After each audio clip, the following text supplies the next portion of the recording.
आज की आप बीती में आप देखेंगे सत्य घटना पर आधारित सतभक्ति की शक्ति की एक ऐसी अनोखी कहानी, जिसमें किस तरह से इस युवक को संत रामपाल जी महाराज जी जीवन दान दे देते हैं और कैसे इस युवक को संत रामपाल जी महाराज जी सतलोक ले जाते हैं, जहां के नज़ारे की पूरी दास्तां सुनकर आप भी हैरान रह जाओगे। तो बने रहिए इस वीडियो के साथ। सर जी। सर क्या नाम है आपका? सर दास का नाम कबीर दास है जी। सर कहाँ से हैं आप?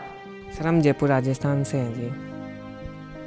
सर संत रामपाल जी महाराज से नाम दीक्षा आपने कब ली? सर हमने संत रामपाल जी महाराज से नाम दीक्षा 30 अप्रैल 2010 को ली थी जी। सर संत रामपाल जी महाराज से नाम दीक्षा लेने से पहले आप क्या भक्ति साधनाएं करते थे? सर हम संत जगत गुरु तत्वदर्शी संत रामपाल जी महाराज से नाम दीक्षा लेने से पहले हम, जैसे आप कारलों की जितनी भी साधनाएं होती है ब्रह्मा विष्णु महेश की, हम बहुत सारी साधनाएं करते थे। जैसे कि हम जो हमारे हनुमान जी हैं, हम उनको बहुत ज़्यादा पूजते थे, और जो हमारे इष्ट देव थे वो भगवान विष्णु जी थे। हम हनुमान जी की बहुत भक्ति करते थे, तन मन धन से उनसे यानी भक्ति बहुत करते थे उनकी। मेरे पापा खुद हनुमान जी की पुजारी हैं, 40 साल उन्होंने हनुमान जियों की भक्ति करी है जी, और उनमें काफ़ी सिद्धियां भी आ गई थी। जैसे कि यानी किसी भी मृत को जीवित कर सकते थे जी वो, और काफ़ी यानी बोलते हैं ना कि पिछली भक्ति साधना जो इन्वर्टर में बैटरी चार्ज होती है जी, तो काफ़ी यानी भक्ति साधना हम करते थे। जैसे हम छुप छुप के मस्जिद भी जाते थे, और जो जमात के पैसे होते थे तो हम मम्मी पापा से छुप छुप के जमात के लिए पैसे भी दिया करते थे। सर जैसा कि आपने बताया कि पहले आप हनुमान जी की पूजा करते थे, विष्णु भगवान जी की पूजा करते थे और मस्जिद में भी जाते थे। आपके पिताजी ने 40 साल तक हनुमान जी की भक्ति की, तो इन सब भक्ति साधनाओं से आपको क्या लाभ मिले? सर इन सब भक्ति साधनाओं से हमें कुछ भी लाभ नहीं मिला। हमारा घर पूरा बसा हुआ उजड़ गया सर। जैसे कि मेरे पापा में हनुमान जी की सवारी आती थी, तो वो मम्मी को बहुत पीटा करते थे। जैसे कि दोनों में मन मुटाव हो जाया करता था कि मेरे पापा 2-2 बजे तक उठ के है ना उनकी आरतियां करते थे, खूब भक्ति करते थे। मेरे पापा बहुत ज़्यादा यानी हनुमान जियों को मानते थे। दास भी उनके साथ 2-2 बजे तक उठ के है ना भक्ति साधना किया करता था। हमारा घर पूरी तरह से टूट चुका था। जैसे कि मम्मी बीमार होती थी बहुत ज़्यादा, मम्मी भी बहुत व्रत करती थी, करवा चौथ का व्रत रखती है, अपने मंगलवार का व्रत रखती थी, कभी कोई सा व्रत आता तो कभी शीतला देवी, यानी हर किसी का हमारे परिवार में सब ने व्रत रखे हैं जी। ऐसे हमने कोई भी स्थान नहीं छोड़ा जहाँ जो भी बताता भाई वहाँ भगवान मिलता है, यानी वहाँ जाने से आपको सुख मिल जाएगा, हम वहाँ जाते थे जी। हमने कोई भी यानी देवी स्थान नहीं छोड़ा था जी। हम बहुत भटक लिए थे, हम बहुत ज़्यादा दुखी हो गए थे। यानी मम्मी पापा में इतनी तकरार होती थी कि कई बार मम्मी मायके चल जाती थी, हमारी परवरिश भी सही ढंग से नहीं हो पाती थी। यानी हम हमारी दादियों के पास ही रहते थे, ये देख लो जी आप। यानी बहुत ज़्यादा हम कष्ट में थे उस समय, कुछ भी लाभ नहीं मिल रहा था हमें। जैसे कि हमारी मम्मी थी जो वो भी बहुत भक्ति साधना किया करती थी। तो एक बार क्या होता है, जैसे कि थोड़ा संपत्ति का वो हो जाता है कि मैटर हो जाता है थोड़ा, तो इस वजह से है ना यानी हमारे किसी ने वो लगवा दिया भाई, पड़ा हुआ जिन लगवा दिया। तो वो क्या करता था, जैसे कि हमारे जो वंश में जितने भी लड़के होंगे ना वो कोड लग के मरा करेंगे, और जो लड़कियां हैं ना वो वंश बढ़ाया करेंगी। तो हमारे मम्मी में भी यही था, वंशानुक्रम चल रहा था, तो हमारे में भी वही रोग था। तो नाम लेने से पहले हमारा खूब यानी वो शिकायत देखी थी, पर यानी हमारे परिवार में वो बहुत शिकायत देखी गई थी। इसी शिकायत को लेकर हमने खूब इलाज करवाया, बहुत इलाज करवाया हमने, बहुत पानी की जैसे पैसा पापा ने बहाया था। यानी जितनी हम लाखों रुपए बहा चुके थे अब तक, ये देख लो आप, हर बीमारी पे। क्योंकि मम्मी को भी वो दौरे आते थे और हमें भी वही, यानी हमारी हेल्थ कभी नहीं बनती थी, बहुत काफ़ी कमज़ोर हो चुके थे उस वजह से। और मेरे मामा को भी यही रोग था, आज भी उनको ये रोग है। और जैसा कि ये जो रोग था वो मेरे मामी के लड़कों को भी, यानी एक की उम्र तो 22 साल है और एक की 18 साल उम्र है। तो जो 22 साल की जिनकी उम्र है उनकी पूरी पीठ पूरी तरीके से गल चुकी है, उनके हाथ पैर पूरी तरीके से गल चुके हैं। ये रोग इतना खतरनाक है, और सब डॉक्टरों ने भी जवाब दे दिया है कि इसका कोई इलाज नहीं है, लाइलाज बीमारी, ये तो आपको भुगतनी ही पड़ेगी। और ये रोग के लक्षण हमें भी देखने को मिले थे, हमारे भी काफ़ी हाथ पैर सूख गए थे। और इसी बीमारी को लेकर पापा ने काफ़ी पैसा बहाया था पानी की जैसे, और आखिर में हार के फिर हम यही देवी देवताओं के चक्कर लगाए, खूब ज़्यादा चक्कर लगाए हमने इसी रोग के कारण, और हमें इनकी भक्ति से कुछ भी लाभ नहीं मिला। सर, आपने बताया कि आप हनुमान जी की पूजा करते थे, मस्जिद में भी जाते थे, इतनी भक्ति साधनाएं आपने की, आपको भूत प्रेत की समस्या हो गई, आपके परिवार में एक ऐसी बीमारी थी जो लाइलाज थी, वो बीमारी आपको भी लग गई। तो सर, इन सब परेशानियों के बीच आपको संत रामपाल जी महाराज की जानकारी कैसे मिली? सर, हमारे एरिया में एक मोतीदास नाम के भगत जी हैं, उनको हम नहीं जानते, उनको मेरे पापा जानते हैं। जैसा कि एक बार वो काम कर रहे थे तो उन्होंने बोला कि चल आजा, आपको सत्संग में लेके चलता हूँ, आप काफ़ी टेंशन में रहते हो, तो आप ऐसा करो, एक बार हमारे संत रामपाल जी गुरु महाराज के सत्संग में चलो। तो मेरे पापा ने बोला, भाई ये सारे सत्संग एक जैसे ही होते हैं, उनका सत्संग थोड़ी कोई ख़ास रहता है, वहाँ तो ठगते हैं, सब संत ठगते हैं और पैसा भी बहुत लेते हैं। तो उन्होंने बताया कि ये संत ऐसे संत है कि जो 1 रुपया भी नहीं लेते हैं। और मेरे पापा ने बोला, वो संत तो नाम दीक्षा के समय पैसे भी लेते हैं।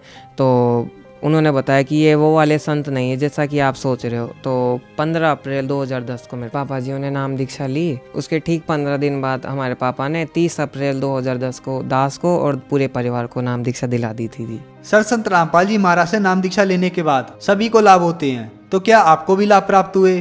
हाँ जी सर, हमें बिल्कुल संत रामपाल जी गुरु महाराज की नाम दीक्षा लेने के बाद पूरे परिवार को बहुत लाभ मिले हैं जी।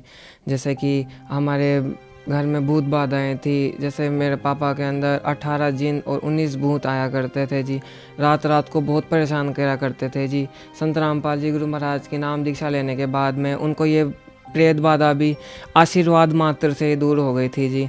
जब पहली बार उन्होंने संत रामपाल जी गुरु महाराज से नाम दीक्षा लेने गए थे जी, तो वो यानी जो जगत की वेशभूषा होती, जैसे दाढ़ी बड़ी हुई थी, एकदम बहुत घुटनों से नीचे तक की दाढ़ी थी और एकदम घुटने से नीचे तक के बाल हुआ करते थे। तो वो उस बाबा जी रूप में गए थे, बोले कि भाई संत की तो यही वेशभूषा होती है। वो खुद को भी एक संत माना करते थे।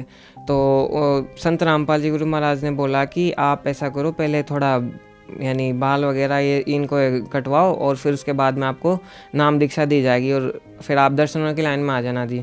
तो फिर उन्होंने ये सब कराने के बाद वो नहा के आए और नहा के आने के बाद संत रामपाल जी गुरु महाराज की दीक्षा ली और आशीर्वाद की लाइन में लगे हुए थे जी। तो उन्होंने, परमात्मा ने दूर से ही उनका नाम ले लिया और बोला कि बेटा तू अब आ रहा है, मैं तेरे लिए तो कब से बाढ़ देख रहा था। तो मेरे पापा की आंखों में अचानक से आंसू आ जाते हैं जी और नीचे मस्तक कर लेते हैं और फिर परमात्मा आशीर्वाद देते हैं उनको। और उनका मेरे पापा बताते हैं कि एकदम से मानो जैसे अचानक से टनों वजन शरीर से हट गया हो और फिर उनकी प्रेत बाधा ही वहाँ से दूर हो गई थी। फिर उन्होंने बताया कि अब मेरे शरीर में कोई भी प्रेत बाधा नाम की कोई चीज़ नहीं है जी। मेरी मम्मी बहुत बीमार पड़ा करती थी। सावन भादवे के महीने में तो हम भैरू जी के जाते थे। अजमेर के अंदर स्थान है इनका, भैरू बाबा का, तो हम वहाँ जाया करते थे। मेरी मम्मी बहुत बीमार पड़ा करती थी। हम कम से कम बहुत पैसा खर्च कर दिया करते थे। कभी मेरी मम्मी जाती तो मैं बीमार पड़ता, अगर मैं सही होता तो मेरे से छोटे भाई बीमार पड़ते, यानी कि एक कोई ना कोई अस्पताल में रिहाई करता था। और हमारी आर्थिक परेशानी भी बहुत हुआ करती थी। आर्थिक परेशानी में ये थी कि हमारे खाने के भी लारे पड़ने लगे थे। हम बहुत भक्ति किया करते थे, उसके बाद भी हमारे खाने के लारे पड़ा करते थे। संत रामपाल जी गुरु महाराज की दीक्षा लेने के बाद में हमारे को कोई भी यानी ऐसा दिन नहीं गया जिस दिन परमात्मा ने बरकत नहीं करी। और संत रामपाल जी गुरु महाराज से दीक्षा लेने के बाद में खूब बरकत हुई हमारे शरीर, हमारे आर्थिक यानी जो लाभ के अंदर है। हमारे घर के अंदर कर्जा मांगने वाले बहुत आया करते थे और इनकी दीक्षा लेने के बाद में हमारे परमात्मा ने इतना काम दिया, 1 साल में सबका कर्जा उतरवा दिया। हमारे 6 या 7 लाख रुपए हमारे यानी कर्ज लिया हुआ था, आज परमात्मा के दया से वो काफ़ी कम में रह गया। यानी संत रामपाल जी महाराज ने बहुत ज़्यादा बरकत करी है हमारे आर्थिक लाभ के अंदर भी। हमारे घर के अंदर यानी बहुत मांगने आते थे, कभी कभार तो स्थिति हाथापाई भी पहुंच जाती थी, यानी कर्जा इतना हो गया था। एक बार क्या होता है कि मेरा छोटा भाई रहता है, उनकी मम्मी की डिलीवरी ख़राब हो जाती है तो ओण का टुकड़ा अंदर रह जाता है जी। तो अंदर रह गया तो मम्मी का खून बंद नहीं हो रहा था, तो एडमिट करवाए। उस समय नया नाम लिया ही था जी, तो एडमिट करवाए और ओ नेगेटिव हमारा ब्लड ग्रुप था जो जल्दी से मिलता भी नहीं है इतना। तो फिर खूब यानी मेरे पापा ने भी खून दे दिया और अस्पताल वाले भी ऐसे निकले कि मम्मी के इंजेक्शन डालें और खून निकाल लें, रिस्टोर कर लें। यानी यानी थोड़ी सी भी देर हो जाती परमात्मा आज मेरी मम्मी इस दुनिया में नहीं रहती। संत रामपाल जी महाराज ने ही दया करी और उसके बाद में एक नर्स का रूप परमात्मा बना के आते हैं जी। उस समय हमारी राजस्थान की मुख्यमंत्री वसुंधरा जी सिंधिया रहती हैं जी, जो एक नर्स ने बताया कि आप वसुंधरा जियों से बात करो और उन्हीं से आप लगाओ एक बार। तो आम आदमी के पास में और मुख्यमंत्री का नंबर नहीं हो सकता जी, किसी भी हाल में नहीं हो सकता जी। और उस नर्स ने बोला हमारे को मुख्यमंत्री का नंबर दिया और उसने बात करी मुख्यमंत्री ने की और चारों ओर ग्रीन कॉरिडोर बना दिए, यानी कि सारी सड़कें खाली करवा दी और मेरी मम्मी की ज़िंदगी केवल 15 मिनट की मात्र बची थी। और 5 नंबर हमारे यहाँ पे जगह है जयपुर में, 5 नंबर ज्योति हॉस्पिटल है जी, वहाँ से और जनाना अस्पताल की दूरी काफ़ी रह जाती है, 45 मिनट का रास्ता रहता है। और परमात्मा की दया इतनी हुई कि कोई भी बीच में नहीं आया और यानी 15 मिनट के अंदर हमारे मम्मी जनाना अस्पताल पहुँच जाती है। और वहाँ से पहुँचने के बाद में फिर वहाँ परमात्मा एक नर्स का रूप बना के आते हैं और नर्स का रूप बना के आए, मम्मी को दर्शन भी दिए थे जी। फिर संत रामपाल जी महाराज ने नर्स का रूप बना के आते हैं जी, अंदर मम्मी को आशीर्वाद देते हैं और देखते हैं कि मम्मी एकदम ठीक एकदम स्वस्थ हो गए आशीर्वाद मात्र से ही। और उस समय हमने नया नाम लिया ही था, यानी नए नए जुड़े ही थे। परमात्मा ने लाभ भी ये दिया और हमको आध्यात्मिक लाभ भी बहुत हुआ कि हम बचपन से ही ये आशा रखते थे कि परमात्मा नाम की कोई चीज़ है। मैं बचपन से ये खोजा करता था, मेरे पापा भी मुझे ये बताया करते थे। हनुमान जी की साधना करने के बावजूद भी मेरे पापा ये बोला करते थे कि बेटा एक परमात्मा है जो सबका धारण पोषण करता है बेटा, और उस परमात्मा को मैं भी नहीं जानता। ये हनुमान जी भी पूर्ण परमात्मा नहीं है, ये भी हम अपन को इतना ही दे सकते हैं जितना हम उनकी भक्ति करेंगे उतना ही लाभ हमें ये दे सकते हैं। वो भी और हम भी सब परमात्मा की खोज में लगे हुए थे जी। और उसके बाद में हमको बहुत लाभ और भी ज़्यादा लाभ मिलने लगे। जैसे कि हम बरवाड़ा पहुँचे तो बरवाड़ा का अड्डा भी निकल चुका था, नाम दीक्षा लेने के बाद में दूसरी बार गए थे जी। फिर उसके बाद में हमारा अड्डा छूट जाता है, वो ट्रेन लेट हो गई थी। तो अड्डा छूटने के बाद के अंदर थोड़ी दूर निकला था, स्पीड में था, तो किसी ने चेन खींच दी और वापिस से हम सब कोई बैठ गए, पापा रह गए नीचे। और सर्दियों का टाइम था, मेरे पापा के हाथ में बहुत ज़्यादा बैग थे और हमको आश्रम का रास्ता भी नहीं मालूम था कि हम कहाँ जाएंगे। बरवाला उतरने के बाद कहाँ से क्या होता है हमें नहीं पता था इतना। तो फिर मेरे पापा बोले कि परमात्मा है संत रामपाल जी महाराज, ये आप ही के बच्चे हैं और आज ये छूट जाएंगे तो है संत रामपाल जी महाराज इनका क्या होगा। इतना कहा ही था, हम ट्रेन स्पीड पकड़ ली। फिर संत रामपाल जी महाराज सफ़ेद कुर्ते पजामे में आते हैं, मेरे पापा का हाथ पकड़ते हैं और इतना तेज़ दौड़ाते हैं कि डायरेक्ट उसी डब्बे में जाके बैठा देते हैं मेरे पापा को। और हम देखते हैं कि इतनी स्पीड में लोग भी देख के हैरान थे कि जहाँ प्लेटफॉर्म ख़त्म हो जाता है पटरियाँ चालू हो जाती है, इतना स्पीडली इंसान भाग कैसे सकता है। सब ने महसूस भी किया। और फिर हमारे पापा ने बताया कि संत रामपाल जी महाराज आए थे और उन्होंने हमारे को इस डब्बे में बैठाया जी। और उसके बाद में हमारे को और लाभ मिलने लगे, हम भक्ति करने लगे, परमात्मा ने बहुत दया करी। एक बार क्या होता है कि मेरा भाई ने ना मेरे पेट के अंदर, जैसे हम खेल रहे थे तो मेरे पेट में ज़ोर से मारा ऐसे हाथ से, तो मेरी पेशाब की नली क्रैक हो गई थी जी। तो पेशाब की नली क्रैक हो गई, डॉक्टर ने देखा भाई, बोले कि इसकी तो पेशाब की नली क्रैक हो गई है, तो अब तो मुश्किल ही है। यानी मेरी हालत भी बहुत सीरियसली हो गई थी कि मैं चक्कर वगैरह आ गए थे, बेहोश हो रहा था, होश में लाना ज़रूरी था। तो मेरे पापा बोल रहे थे बेटा फर्स्ट नाम का मंत्र कर, बेटा फर्स्ट नाम का मंत्र कर। तो उसके बाद में हमने फर्स्ट नाम का मंत्र करा और डॉक्टर जहाँ बोल रहे थे कि इसका तो सीरियस स्थिति है, 2 घंटे बाद संत रामपाल जी महाराज हॉस्पिटल में प्रकट होते हैं और मेरे सिर पे हाथ फेरते हैं जी और बोलते हैं बेटा आप घर आ जा। 2 घंटे बाद देखते ना तो वो जो हमारे वो पेशाब की थैली जो क्रैक थी वो क्रैक भी नहीं रहती और मुझे आराम भी मिल गया जी। और मैं 2 घंटे बाद घर भी आ गया। और उसके बाद में और लाभ दे परमात्मा ने हमको। फिर क्या होता है कि अचानक हमारे लीवर यानी बगल में फोड़ा हो जाता है जी। और हमने डॉक्टरों से चेक करवाया तो डॉक्टर बताते हैं भाई इसके तो लीवर कैंसर है। और हमारी इतनी आर्थिक स्थिति भी नहीं थी। अगर डॉक्टर बोलते अगर आप इसको करवा भी लोगे ना तो ये बचना इसका मुश्किल है जी। तो हम संत रामपाल जी महाराज से अरदास लगवाए। फिर अरदास लगाने के बाद में अरदास लगाई और फिर नाम बोलते हैं कि ठीक है जी। अरदास लगवाने के बाद में फिर परमात्मा संत रामपाल जी महाराज की दया हुई और वो फोड़ा बिना ऑपरेशन के ही दास का ठीक हो गया। उसके बाद से हमें और लाभ मिलना चालू हुए। एक भगत का हमने इंटरव्यू सुना था कि उसके परमात्मा ने अक्सर चेंज कर दिए थे और हम सर्वानंद का भी सत्संग सुनते थे कि सर्वानंद के भी परमात्मा ने अक्षर चेंज करे थे। हमें विश्वास था कि जो परमात्मा सब कुछ कर सकता है तो परमात्मा अक्षर चेंज भी कर सकता है। 12th क्लास में हम बीमार थे जी, काफ़ी यानी पूरी साल हम बीमार रहे और बीमारी के कारण अस्पताल वगैरह के चक्कर लगते रहे जी। और इसी चक्कर के अंदर हमसे पढ़ाई नहीं हो पाई, यानी जो हम पढ़ाई करनी चाहिए थी पास होने के लिए, जो परसेंटेज बनाने के लिए, वो हम पढ़ाई नहीं कर पाए थे जी। तो हमको पता था भाई जो परमात्मा 10th में अक्सर चेंज कर सकता है वो 12th में भी हमारी मदद करेगा। उससे पहले क्या होता है जी, जैसे कि जब पेपर देने का टाइम आता है तो 1 फरवरी का दिन था जी, हम स्कूल गए हुए थे, यानी पहले जब बीमार थे तो हम अस्पताल से सीधा स्कूल ही चले गए थे जी। और स्कूल गए तो उस दिन क्या होता है कि हमारा छोटा भाई काम नहीं करके ले जाता है स्कूल का, और मैडम थी जो भाई उसको भाई मेरे छोटे भाई को भी पीट दिया और बोलती है कि चोर को नहीं, चोर की माँ को भी पीटा जाता है। तो बड़े हम भाइयों में से हम ही बड़े हैं, तो बोले कि अब इसका भी नंबर लो क्योंकि ये ध्यान नहीं देता है जी। तो उन्होंने 4-5 फीट का डंडा था भरवा बाँस का, तो उन्होंने मेरे बैक साइड पे मारना चाहा, तो हमने बचने के लिए पीछे हाथ कर दिया यूँ, तो यूँ हाथ गिरा तो वो डंडा यहाँ पे लग गया मेरे इधर की साइड में, और ये मेरा हाथ के दोनों जॉइंट उतर गए नीचे। 1 फरवरी को ये घटना घटी और मेरा हाथ पूरा वाइब्रेट होने लगा और मेरा हाथ पूरा टूट गया, यहाँ से गट्टे उतर गए जी दोनों। और गट्टे उतरने के बाद में फिर मैडम बोलती है कि ये तो नाटक करने लग गया, ये वो करने लग गया। फिर डायरेक्टली अस्पताल लेके गए हमें। अस्पताल लेने के बाद में एक्सरे करने के बाद में देखते हैं कि जो इसके तो वास्तव में दोनों गट्टे उतर गए। आप चाहो तो पुलिस कंप्लेंट भी कर सकते हो, पर हमें संत रामपाल जी महाराज की दी हुई शिक्षा याद थी कि भाई कोई भी चाहे कैसा ही करे, अपन कुछ भी नहीं करना है उसके साथ में, परमात्मा जो करता है अच्छे के लिए ही करता है जी।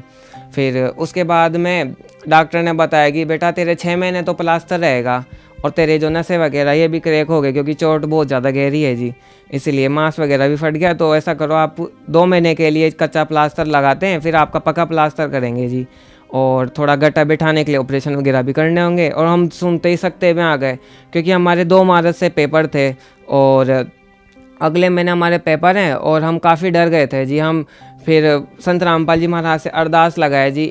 1 मार्च का दिन था, अरदास दरबार साहिब में ही दीपक करता हुआ सो गया था जी, और रोते रोते सो रहा था कि क्योंकि परमात्मा कल हमारे पेपर है, कल मैं किस हाथ से लिखूंगा परमात्मा। हम काफ़ी दुखी हो गए थे और बोला कि परमात्मा आज आपका नाम दाव पे लगा है, क्योंकि मोहल्ले वाले भी चिढ़ाते हैं कि तू तो बोलता था तेरे अक्षर चेंज करेंगे, तेरे अक्षर चेंज करेंगे, तेरे परमात्मा यूँ कर देते तो तेरा हाथ भी ठीक करेंगे। तो मोहल्ले वाले ऐसे यानी बोलते थे, हमें चिढ़ाते थे खूब काफ़ी। तो फिर रात के 1:30 बजते हैं कि हम देखते हैं कि हमारे यानी झोपड़ी के अंदर अचानक से ही तेज प्रकाश निकलता है। तो हम देखते हैं भाई अचानक से इतना लाइट का फोक्स कहाँ से आ गया। तो फिर देखते हैं कि संत रामपाल जी गुरु महाराज आकाश से उतर रहे हैं जी, आकाश मार्ग से। और फिर देखते हैं अब नीचे उतर गए, उनके हाथ में ना प्लस वाली जैसे डॉक्टरों के पास पेटी होती ना इलाज वाली, तो वैसी पेटी थी जी, और हाथ के अंदर फन्नर ले रखे थे जी। फिर बैठने के बाद में परमात्मा बोलते हैं कि ला बेटा तेरा हाथ आगे कर, और मैं आगे हाथ करता हूँ तो फिर परमात्मा आशीर्वाद देते हैं उस पर। और आशीर्वाद देने के बाद में बोलते हैं कि मेरे सिर पे हाथ रखते, बोले बेटा आप पकड़। तो बोला परमात्मा ने तो पट्टा आ रखा है, तो परमात्मा ने फन्नर से पट्टा काट दिया था दास का। पट्टा काटने के बाद में फिर दूसरी बार हाथ रखते हैं, सिर पे हाथ रख के बोलते बेटा मेरा हाथ पकड़। दोनों हाथ तो मेरा हाथ पे रखे, दोनों हाथ मेरे सिर पर रख के बोलते बेटा अब पकड़ मेरा हाथ। तो बोलो आप विश्वास नहीं मानो कि जहाँ मेरा हाथ टूटा हुआ था, जहाँ डॉक्टर ने भी जवाब दे दिया था, वो संत रामपाल जी महाराज की असीम कृपा से मेरा हाथ जुड़ गया जी टूटा हुआ। और मैं परमात्मा का हाथ एकदम ज़ोर से पकड़ लेता हूँ जी, और फिर मैं रोने लग गया जी। बोले परमात्मा आज आपकी दया से मेरा हाथ टूटा हुआ हाथ परमात्मा जुड़ गया जी। फिर अगले दिन मैं एग्ज़ाम देने गया। अब एग्ज़ाम देने गया तो मुझे कुछ याद भी नहीं था। मेरे 5 पेपर लगे थे जी, और आर्ट्स फैकल्टी से था दास। तो उसके बाद में फिर हमने आरतियाँ लिख के आई जी, और आरतियाँ लिख के आने के बाद में संत रामपाल जी महाराज ने इतनी दया करे कि 12th का रिजल्ट मेरा 72% परमात्मा की दया से रिजल्ट रहा जी। और इसी के बाद में 2011 के अंदर संत रामपाल जी महाराज हमें सतलोक लेके गए थे जी। क्या होता है कि हमारे मम्मी पापा सत्संग में चल जाते हैं जी बरवाला, और कुछ कारण की वजह से मैं नहीं जा पाता हूँ सत्संग में। तो मैं माला कर रहा था सतनाम की, और लेटा हुआ था जी, और रो रहा था, बोले परमात्मा मेरे जैसा अभागा कोई नहीं है जी, और परमात्मा यानी आपके सत्संग में भी नहीं आ सकता। तो उसके बाद में संत रामपाल जी महाराज की दया हुई, तो संत रामपाल जी महाराज दास के घर पे प्रकट हो जाते हैं जी, और बोलते हैं कि बेटा आजा, तेरे को घुमा के लाता हूँ जी सत्संग में। तो हम बोलते हैं जी चलो परमात्मा। हमने दंडोत प्रणाम किया, बैठने को बोला, पानी पीने को बोला, तो परमात्मा संत रामपाल जी महाराज मना कर दिए जी, बोले कि नहीं नहीं बेटा, अपन को चलना है वहाँ पे। फिर डायरेक्टली हमको स्वर्ग ले जाते हैं जी, स्वर्ग हमको दिखाते हैं। वहाँ पे इंद्र रहता है, वहाँ पे स्वर्ग में भी बहुत बड़ी बड़ी पृथ्वियाँ रहती है, आकाश के अंदर एकदम पहाड़ टाइप में पृथ्वियाँ रहती है, एकदम हवा में झूलती हुई खूब, यानी वहाँ पे एकदम नूर नूर के ही सब कुछ बने हुए होते हैं जी, पर उनका तेज बहुत कम होता है, एकदम सतलोक से भी बहुत भिन्न होता है। तो हमारे इंद्र से भी बात कराई पर संत रामपाल जी महाराज ने, कि इंद्र ने संत रामपाल जी महाराज को आदर के साथ में सिंहासन पे बैठाया, और उनने भी खुद ने स्वीकार किया कि बेटा हमारी भी जन्म मृत्यु होती है, तो मैं तो जन्म के बाद में गधा भी बनता हूँ। उन्हें ये तक स्वीकारा, बोलते कि इस संत की शरण मत छोड़ना बेटा, और ना हम भी फंसे हुए हैं, तो अगर आप इन संत की शरण छोड़ दोगे तो आप भी फंस जाओगे 84 के चक्कर में। फिर उसके बाद में संत रामपाल जी महाराज हमको गणेश जी के लोक में ले जाते हैं जी। गणेश जी के लोक में गणेश जी का लोक देखा हमने, बहुत सारा कुछ देखा, वहाँ के गण देखे, वहाँ के एकदम बहुत खूबसूरत गणेश जी देखे, यानी हर कोई देख के इतना आकर्षित हो जाए, जो जगत के जीव हैं तो खूब आकर्षित होते हैं जी उन पे। तो फिर ऐसे करके हमें विष्णु जी के लोक में लेके गए, ब्रह्मा जी के, फिर शंकर जी के लोक में लेके गए, उनसे भी बात कराई। उन्होंने भी ये स्वीकारा कि हमारा जन्म मृत्यु होता है, और तुमको इसीलिए लक 84 में रख रखा है क्योंकि आप हमारा कर्जा नहीं दे पाते हो जी, इसलिए। तो फिर ऐसा करने के बाद में हमको सीधे ही वहाँ परमात्मा काल जहाँ बैठा रहता है, संत रामपाल जी महाराज हमें जहाँ काल बैठा रहता है वहाँ पे ले जाते हैं जी। तो वहाँ पे ले जाने के बाद के अंदर बहुत भयंकर काल रहता है, बहुत बड़ा काल रहता है, हम देख कर डर जाते हैं जी। परमात्मा के संत रामपाल जी महाराज के पीछे छुप जाते हैं जी, और डर के बोलते हैं जी परमात्मा संत रामपाल जी महाराज तो बहुत ज़्यादा विकराल रूप है, इसका हमसे तो देखा भी नहीं जा रहा। तो संत रामपाल जी महाराज कहते हैं कि बेटा तू भाई इन डूम भाट का चेला नहीं है, तू बंदी छोड़ का बच्चा है, इसलिए डरना नहीं है, बंदी छोड़ के बच्चे कभी डरा नहीं करते हैं। तो फिर ऐसा करने के बाद में उन्होंने हमारा हाथ पकड़ा और आगे लाके खड़ा कर दिया जी। फिर आगे लाके खड़ा करने के बाद में फिर हम देखते हैं कि काल बहुत विशाल था, और सतलोक के दरवाजे ऐसे पेट लगा के बैठा है जी, बहुत ज़्यादा, और ऐसे आँख नीचे हुए था जी। तो फिर मुझे संत रामपाल जी महाराज बोलते हैं कि भाई आप ऐसा करो, सतनाम का जाप करो। फिर हमने सतनाम का जाप करा जी। सतनाम का जाप जैसे ही करा तो वो एकदम सीधा स्ट्रेट बैठा हुआ काल एकदम नीचे झुक गया, एकदम पूरा नीचे झुक गया। तो संत रामपाल जी महाराज ने उसके सर पे पैर रखा, और दूसरे पाँव के अंदर हम सतलोक पहुँच गए जी। और सतलोक जैसे हम पहुँचे तो बाहर देखते एकदम रोशनी निकलती, जैसे हम सतलोक के पास गेट के पास है तो हम देखते हैं कि सुंदर सा एकदम सोने के सा दरवाज़ा रहता है, उसके अंदर बहुत सोने की सी धीमी धीमी सी महक आती है, एकदम एकदम रोशनी से आती है, और ऐसे हीरे मोती बड़े बड़े एकदम लगे हुए रहते हैं दरवाज़ों पे। एक इधर एक इस साइड हंस खड़ा रहता है, एक उस साइड हंस खड़ा रहता है हाथ जोड़े हुए। संत रामपाल जी महाराज सतलोक के अंदर जैसे प्रवेश करने लगते हैं हम, तो हमारी हाइट भी बढ़ जाती है, बहुत बड़ी हाइट, लंबी हाइट हो जाती है। मेरी यहाँ से ड्रेस जो पहन के गया था वो वहाँ चेंज हो गई जी। वहाँ पे हमने सफ़ेद कपड़े एकदम प्यारे से, और हमारे सिर के ऊपर टोप भी आ गया। और ऐसा करने के बाद में काफ़ी तादाद की संख्या में हमारे जो सतलोक के जितने भी हंस हैं वो हमको घेर के खड़े हो गए, और ऐसे बोलने लगे कि देखो जो काल के लोग से एक पर संत रामपाल जी महाराज ने एक जीव को लेके आए जी सतलोक दिखाने के लिए। तो हमें काफ़ी खुश होने लगे, और काफ़ी खुश होने के बाद के अंदर और हमको घेर भी लिया। फिर हमने बोला कि भाई, हम बोलने लगे कि हमें पहले हमारा घर दिखाओ जी। तो फिर 2 हंस हमको हाथे से एकदम आदरपूर्वक लेके गए जी, एकदम यूँ यानी हमारा घर दिखाने के लिए लेके गए जी। और हमने अपना घर देखा, हमने बाग देखे, वहाँ के बगीचे देखे, हमने नहर देखी, वहाँ पे है हमारे घर के सामने एकदम बाग बना हुआ है, और ऐसे सामने से नहर सी जा रही है, नहर के ऊपर पुल भी है, और हमारा साइड में विमान भी खड़ा है। हमने हमारा खुद का विमान भी देखा, अंदर से खुद का घर देखा, हमने बहुत कुछ देखा सतलोक में। परमात्मा ने बहुत सृष्टि दिखाई। और फिर उसके बाद में वहाँ की हंस आत्मा बोलते कि आ जाओ, अब आपको सदगुरु जियों के दरबार में लेके चलते हैं जहाँ परमात्मा बैठा करते हैं। तो फिर हमने संत रामपाल जी महाराज वहाँ राजदूत भवन में एकदम जाते हुए नजर आए। बहुत तेज, जैसे जैसे वो सिंहासन के पास पहुँचे जा रहे थे वैसे वैसे उनका तेज बढ़ता ही जा रहा था। हमारी आंखें देख नहीं पा रही थी, इतना तेज परमात्मा का हो गया, बहुत तेज हो गया परमात्मा का। फिर हम संत रामपाल जी महाराज से बोलते हैं कि आप कबीर परमात्मा के रूप में आओ, क्योंकि हमने कभी देखा नहीं है उनको। तो फिर संत रामपाल जी महाराज बोलते हैं कि चलो थोड़ी देर और इंतज़ार करो। तो आँख मींची हमने, फिर बोले कि चलो बेटा आँख मींचो। तो फिर परमात्मा ने आँख मींचाई तो इतना विशाल रूप परमात्मा का, वही वाइट कलर का गुम्बद सा एकदम, उसके अंदर भी एकदम हीरे मोती लगे हुए हैं जी। इतना तेज़ निकलता है परमात्मा, बहुत यानी बहुत ज़्यादा तेज़ निकल रहा था। परमात्मा की आंखें देखी हमने, परमात्मा का मुंह देखा, परमात्मा का एकदम शरीर देख के हमारी आत्मा बहुत गदगद हो गई। हम बहुत रोए, हमारी पिछली गलतियाँ याद दिलाई गई जो हम गलती सतलोक में करके आए थे। और सतलोक से हम पृथ्वी लोक को देख रहे थे तो ऐसे लग रहा था जैसे कोई कचरे का ढेर हो। बहुत गंदा दिखता है यहाँ सतलोक से पृथ्वी लोक, ऐसे एकदम कूड़ेदान से भी ख़राब लगता है, एकदम सब रेंगते हुए जीव नज़र आते हैं, बहुत ज़्यादा यानी वो होता है। फिर हमको हमारी गलतियाँ याद दिलाई गई कि तुमने ना सतलोक में ये गलती करी थी, बहुत ज़्यादा। फिर हमको पछतावा भी हो रहा था उस समय। हाँ, फिर संत रामपाल जी महाराज रसोई घर में हमको लेके गए। आगे आगे संत रामपाल जी महाराज थे, पीछे पीछे हम थे। यहाँ सामने एकदम इधर साइड में या हंसा आत्मा थी वो खड़े हैं और ऐसे ऐसे ऐसे नीचे नतमस्तक हो रही हैं संत रामपाल जी महाराज को देख के। और फिर उसके बाद में हम देखते हैं कि रसोई घर एकदम खाली सा है। तो हम बोले परमात्मा यहाँ तो कुछ है ही नहीं। तो फिर संत रामपाल जी महाराज हंसने लग गए जी, और फिर ऐसे बोलते बेटा तुमने इच्छा ही नहीं करी है अभी। फिर ऐसा करने के बाद में फिर बोले कि चलो हम इच्छा करते हैं। बोले कि हमने इच्छा करी कि सतलोक का सबसे फेवरेट जो डिश है ना वो आ जाए। तो इतना करने के बाद हमने इतनी इच्छा ही करी थी कि जितना में ना नीले कलर का एकदम कालीन सा आता है, वहाँ के कालीन बहुत बढ़िया है एकदम, उनमें भी हीरे मोती लगे हुए हैं, फूल पत्तियाँ एकदम उभरी उभरी हुई तो फूल पत्तियाँ हैं जी।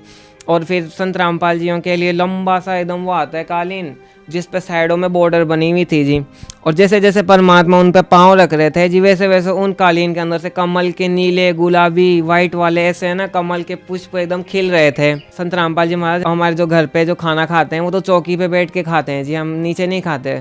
तो संत रामपाल जी महाराज ने बोला कि बेटा तुम ये कोई ना, तुम एक बार इच्छा तो करो, बैठो तो सही, बैठने का कष्ट तो करो। हम जैसे बैठने लगे जी एकदम अचानक से है ना एकदम वाइट कलर की सी सिंहासन टाइप में है ना वो आ जाती है बैठने के लिए गद्दी, और सामने है ना ऐसे लंबी सी टेबल आ जाती है, एकदम लंबी सी टेबल ऐसे बहुत ज़्यादा, उसमें है ना बहुत बॉर्डर का काम किया हुआ था। तो साइडों में फूल पत्तियाँ बनी हुई हैं, बहुत तेज़ निकलता है, उसमें वाइट कलर की हैं जी, और ऐसे बड़े बड़े हीरे मोती लगे हुए हैं उसके अंदर। फिर ऐसे करते ही रसोई घर में से हवा में से थाली आती है, थाली में ऐसे बहुत प्यारी प्यारी कटोरियाँ रहती है, बहुत अच्छे अच्छे ग्लास रहते हैं, उन पे भी बहुत ज़्यादा काम करा हुआ रहता है। यानी वो चीज़ें देखी जो यहाँ पे दिखती नहीं है, यानी ढूंढे भी नहीं मिले इस गंदे लोग के अंदर। तो फिर उसके बाद में हमने भोजन खाया। हमने जैसे हम यहाँ पे संत रामपाल जी महाराज हमें बताते हैं कि भोजन जो करते हैं तो पहले भोग प्रसाद लगाते हैं जी। तो फिर हमने भी वहाँ वही क्रिया करी जो हम यहाँ से सीख के गए थे जी। तो बैठे थे परमात्मा, तो जैसे हमने आरती अन्नदेव की बोली तो संत रामपाल जी महाराज जहाँ सामने सिंहासन पे बैठे थे वो मेरे पास में आके बैठ गए जी। बोले कि बेटा तूने भोग लगाया तो मैं भोग तो भोग प्रसाद तो खाऊंगा ही। तो हम बोलते हैं कि परमात्मा अब जब हम पृथ्वी लोक पे भोग प्रसाद निकालते हैं जी, जब तो आप दिखते नहीं हो, और यहाँ सतलोक के अंदर तो फटाफट आ गए आप यहाँ पे। संत रामपाल जी महाराज बोलते हैं कि हम प्रत्यक्ष रूप से सबके साथ रहते हैं जी। जो बच्चा जो इतना यानी भोग प्रसाद लगाते हैं जो हम ग्रहण जरूर करते हैं जी, मालिक का प्रसाद होता है।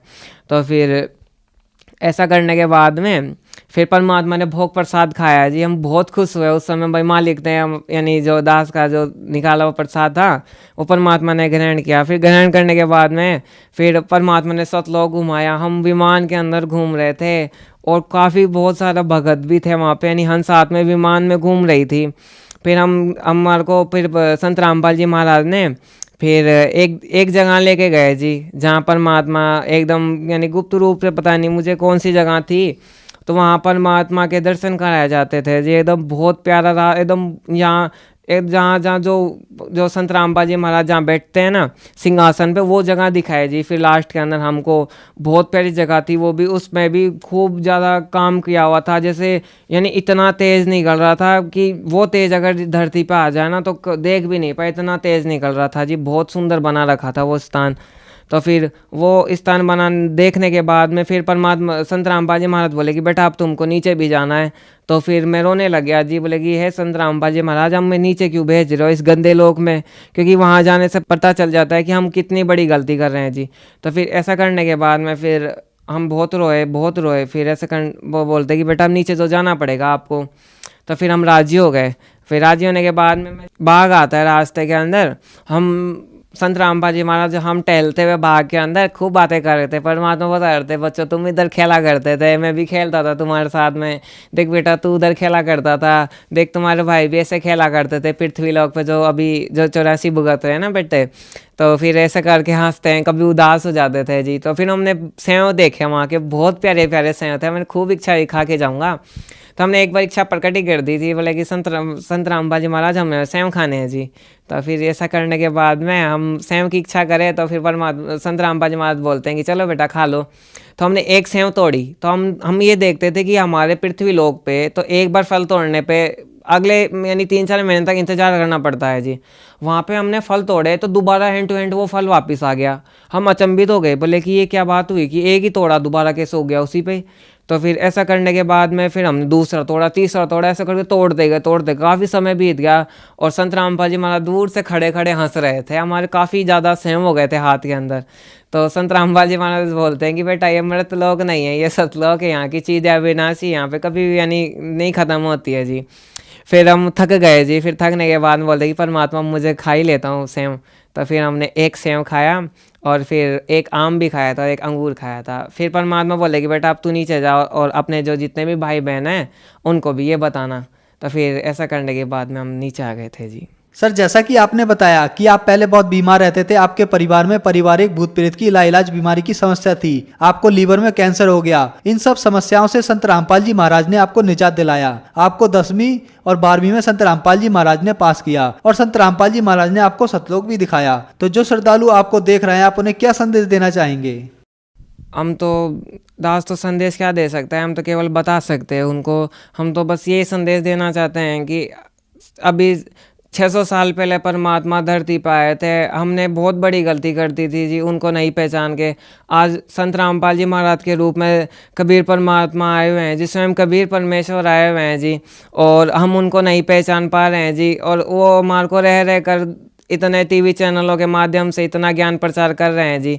हम तो दास यही संदेश देना चाहता है कि जल्दी से जल्दी ज्ञान समझो और संत रामपाल जी महाराज की शरण ग्रहण करो जी। सर, संत रामपाल जी महाराज की शरण में कैसे आ सकते हैं? जैसा कि आप सभी देखते हो कि उनका टीवी चैनलों पे काफ़ी टीवी चैनल, राष्ट्रीय अंतर्राष्ट्रीय टीवी चैनल पे सत्संग आता है। टीवी पे जो बॉर्डर पे जो नंबर चलते हैं, आप उन पे कांटेक्ट करो और जो आपके जो पास में जो नाम दीक्षा केंद्र होगा और वहाँ से आप नाम दीक्षा लेकर अपना कल्याण करा सकते हो जी। धन्यवाद सर। बहुत बहुत धन्यवाद। सत्य घटना, सत्य की तहता।